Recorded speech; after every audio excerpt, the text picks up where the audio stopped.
Welcome back to another episode. Maddie and I finally head north towards Antigua. Still undecided whether or not to pull into St. Lucia, but what starts off as a lovely sail, plenty of wind, sea state not too bad, soon turns into a night of horrible sailing that kicks the ass out of both of us. Welcome back to another episode. On the last episode I explained what the plan was. It's tomorrow, leaving tomorrow. Today is Sunday. Monday we got big winds with a lot of south in there to help push us up. I still need to have a proper look as to where exactly we're going to be going. The jobs that I've done so far in prep, we've taken the dinghy out. I've had to clean the dinghy because there was loads of yellowy green stuff growing on the bottom where it's been sat off the back of the boat for a while, and also the dinghy itself. You may also notice the washing is hanging out whilst I was doing the dinghy. Mad was doing the washing because we don't know how expensive, we know how expensive St. Lucia is, we don't know how expensive Antigua is going to be. We've heard it's very expensive, so we've done the last lot of washing here. The water maker is on. I want the tanks topped up before we go. The hardest job I have to do, or one of the hardest jobs, it seems fairly simple, but putting the rudder on the hydrovane. The GoPro, you can't see on the GoPro, but there's still a swell coming through this anchorage. Putting that rudder on in flat waters can sometimes be tricky. It kind of wants to float. It will sink if you just let it go, but when you first put it in, it wants to float. So you've got to try and push it down to get it lined up with the stainless pole at the bottom to slide it into the recess.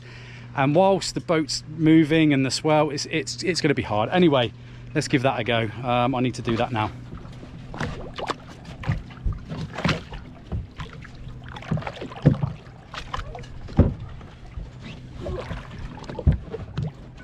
As you can see, it just wants to get pushed by the surge of the boat.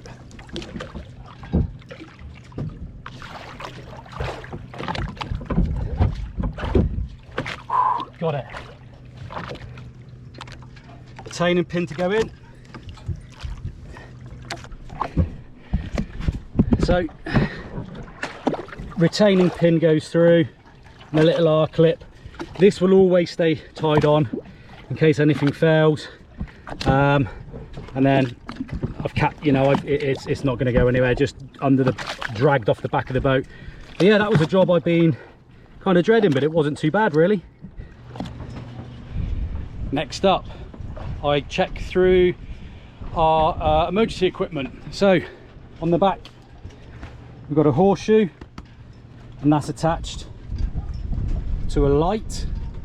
So you just grab the light off, and that activates once it's turned the right way up. So you launch the horseshoe out to the man overboard, the light goes up, so it gives them something to swim at, and also the skipper something to point at if it's not the skipper in the water. The other thing I have, a Dan buoy. What this is, this one is a hydro activated Dan buoy. You just grab it by the handle. This will get tied onto the back here. All you got to do, grab it by the handle, pull it out the bag and throw it. When it hits the water, whoop, I nearly fell over. When it hits the water, it will activate and it inflates about 2 meters tall. That will also have a light on the top, so if there's big swell at night time, you're going to lose the man overboard in the troughs of the wave. So this Dan buoy stands up, gives the whoever's on the helm something to aim at, and also gives the man overboard, if they're conscious, something to swim at. Meet them at the light, get them on board. So yeah, that gets tied onto the back. Life raft, check that over, make sure that the quick release is good. That's pretty much it for the, I've got a throw line. So if the man overboard is finding it hard to swim back to the boat, if you've got a good throw, you put your wrist around this lanyard, throw the whole thing, and it just unravels and wings towards him, gives him something to grab. You hoik him back in. Okay, grab bag, waterproof bag. What we have in there, ship's documents, clearance papers for the last place being Grenada, a VHF radio with distress call button. Flip that open if it all goes horribly wrong. I've just checked it, there's good battery on there. Leatherman knife, some lines, some paracord, both our passports. So this bag is, if everything goes horribly wrong and we have to abandon boat in the life raft, this bag lives in this locker. Let me show you. Okay, so the things we will grab: the bag with all the bits in, water and box of flares, and then we will proceed into the life raft with all those bits. That's if it all goes wrong. If I'm grabbing for those, it's a bad day. Another job that I forget to do quite often. So we are officially now cleared out of Grenada and Carriacou. So I will take down the Grenadan flag, put the Q flag back up. So while Mark's sorting out the Q flag, I thought I'd come on and just say how I'm feeling about the passage, because, well, it might be a 2-day, which will be the longest I've sailed in one go. The longest we did before was Barbados to St. Lucia back last January, which didn't go great for me, but I get really seasick, as you've seen when I've been throwing it up over the side. I really love sailing, I try and help out when I can, but yeah, this time round we're back in the UK. I got lots of scopoderm patches which you put behind your ear. We tried out one and it seemed to have gone okay, so I'm going to give that a go for tomorrow when we set off.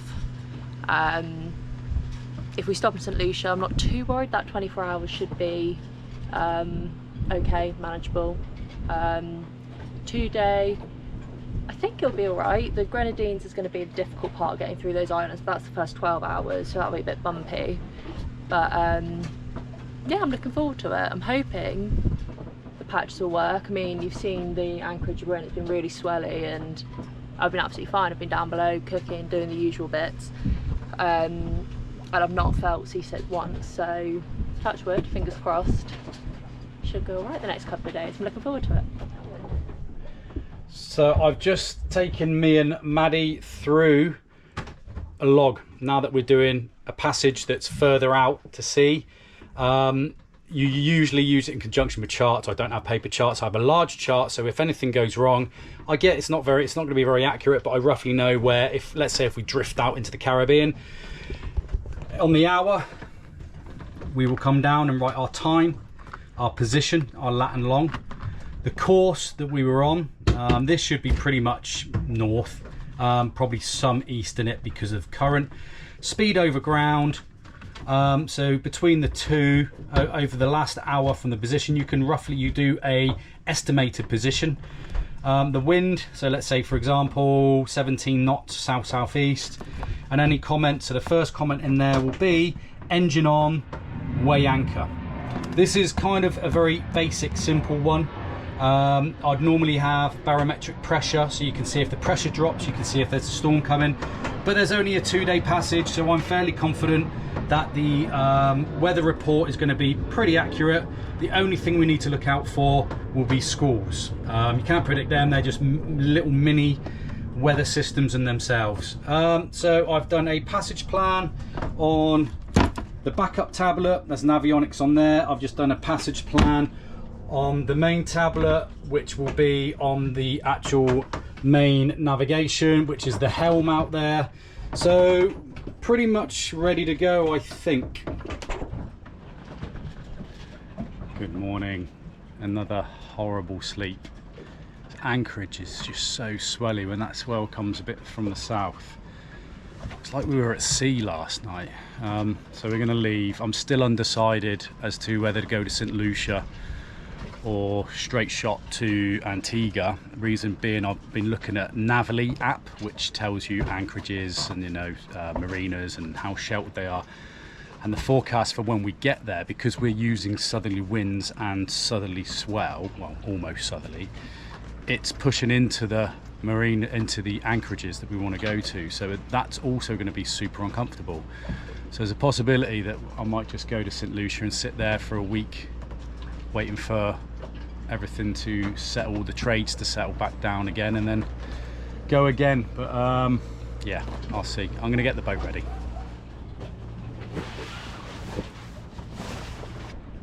Got the head sail sheets back on. I always tie them up if we're sitting around for a few days, just because if it's wet and they're sitting on the deck, they get all green and slimy. So they're back out. Got a few lines out ready, taking some covers off, but we're in no major hurry today. So we're going to sit and have a coffee, take our time, and then weigh anchor then.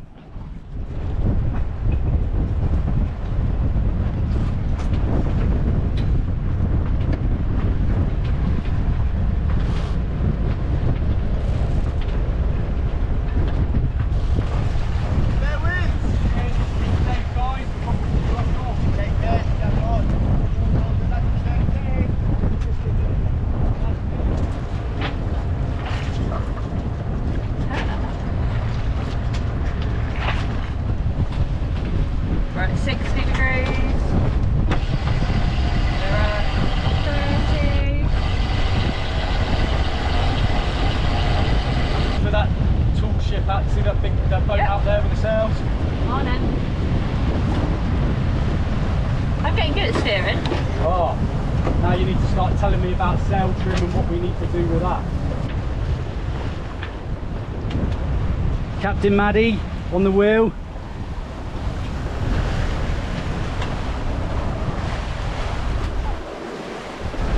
Where's the speed?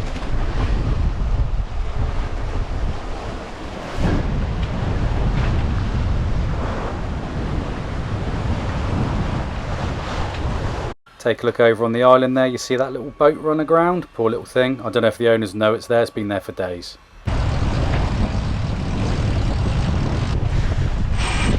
Whee!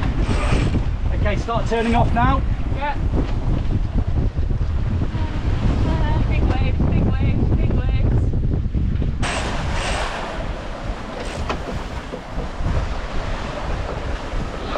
There's the drive.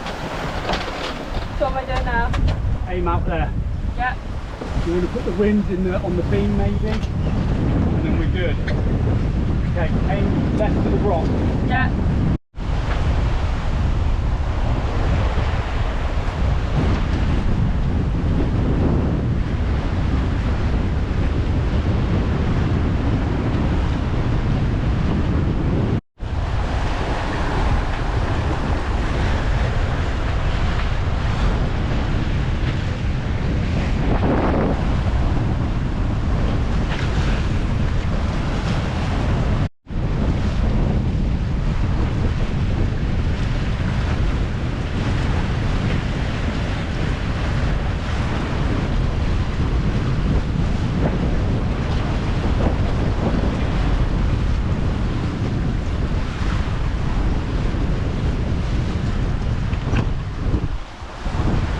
Should be the hydrovane now in control.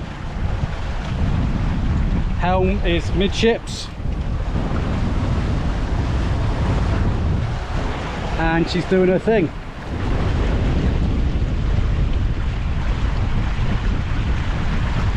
Just need to come to port a bit.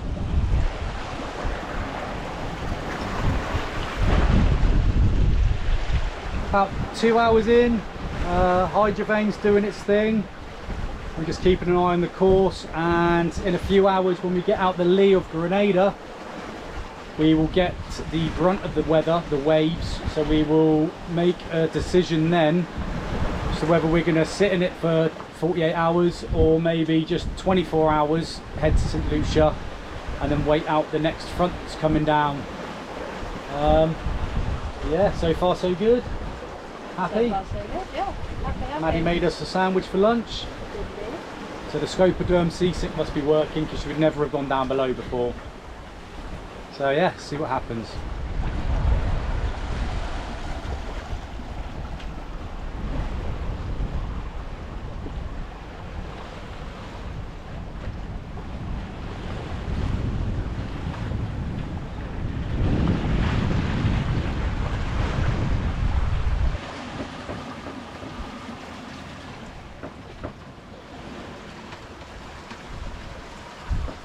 We have gone from 18 gusting 23, 24 knots to 5 knots of wind. 7.7 knots. We're doing 3.6 knots over the ground. It's because we're in the lee of Grenada, the big mountainous bit. I'm not going to take a reef out because I know what will happen as soon as I do. So in the water there's all these little I think there must be spawn. I don't know if you could see, there's plumes of stuff.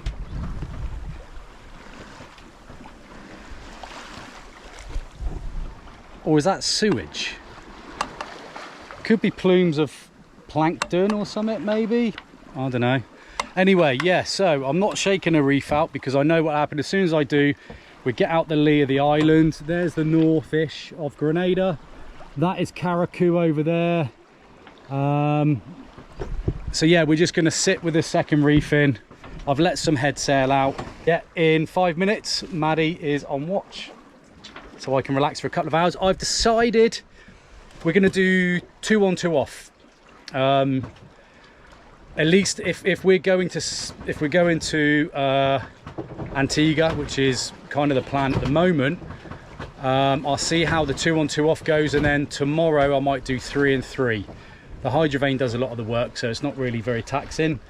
But we'll see how it goes. If it's just St. Lucia, we'll just stick to 2 and 2, and then we'll be there by sort of lunchtime, I expect. But yeah, we've got no wind, it's all gone. Just bobbing along here now. I might have to start the engine to get out of the lee of the island, I think. So I've just done my first log in the book. I'm about to go and watch. Ooh. So, you can see that very well. 1 o'clock, got our position there, what course we're on, speed and the wind. We've just made a note, we've had to put the engine on because the winds have dropped considerably. But yeah, that's all done. Now time for me to go do some steering.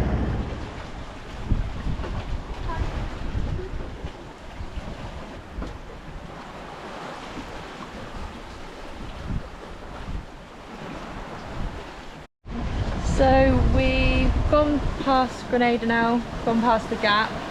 It's gusting quite heavy in the bit between there and Canal. Carriacou. Damn it. Between there and Carriacou, we were seeing gusts over 20, so it was a little bit manic. So we turned to do our St. Lucia heading, but that's not very nice with the waves, so we are going to carry on aiming up towards Antigua, though we may pull into Day A or the Saints, depending on the weather, because at the moment it's saying we're going to get in 2 days from now, which puts us in the middle of a storm. So yeah, just big thunderstorm. So yeah, we're looking at stopping off maybe Day A, maybe the Saints, depending where we're at, or Antigua if we make good time. Yeah. Hi there. Yeah, so we still got 2 reefs in the main. Head sails, reef down to 1. Hydrovane's doing its thing. I mean, we've got 13 knots at the moment, kind of on the beam, a little bit after the beam, and we're doing 7 knots over the ground. Everything's settled quite nicely. You know, it was not very nice. The acceleration zone around the north of Grenada made everything a little bit crazy for a while, but we've all settled, and because the chain of islands sort of go out to the east and come back in, we've got a lot of expanse between us. So I'm kind of hoping now this is us settled for the next 2 days. Wind picks up a bit tomorrow, but that will hopefully help us get a bit of time back. Yes, it's all going well. How's the fishing going? Fishing, can you see a rod out anymore? So I caught some weed. I wasn't excited for a minute. I think the reel's knackered. Was trying to reel it in and it wasn't spooling, so I packed that in. I didn't want to catch all the fish in the Caribbean anyway because I'm that good at fishing. I would have caught all the fish. Yeah, we're just going to keep on keeping on. It's going to be sunset soon. Give you a little look at that, and then a bit of food. Got half hour left of my watch, and then Maddie takes the reins, so I can sit and read for a bit. Yeah, it's all going well. You enjoying yourself? Yeah, it's alright. Was you enjoying yourself? Not earlier, but enjoying myself now, definitely. But the main thing, Maddie's not seasick. You're feeling good, yeah? Yeah, got the life jacket on just in case. Yeah, life jacket's on. I'm going to be putting mine on at some point anyway. But yeah, so the scopoderm obviously works. But yeah, I think you've been getting better anyway. Even in the marina, in the anchorage, it was really rocky and it didn't bother you before. Whereas in Gran Canaria, when Maddie flew over to see me before I left for the Atlantic crossing, the anchorage was swelly and she got seasick in there. So it's progress. She's doing well. Everything's good.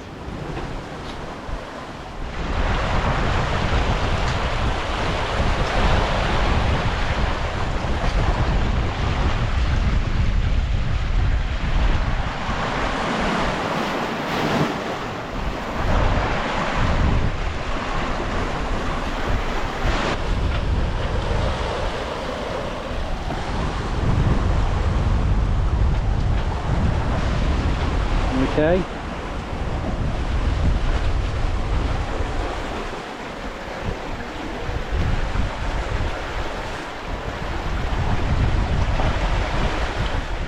Yesterday for dinner, Maddie made a lovely chickpea Thai green curry.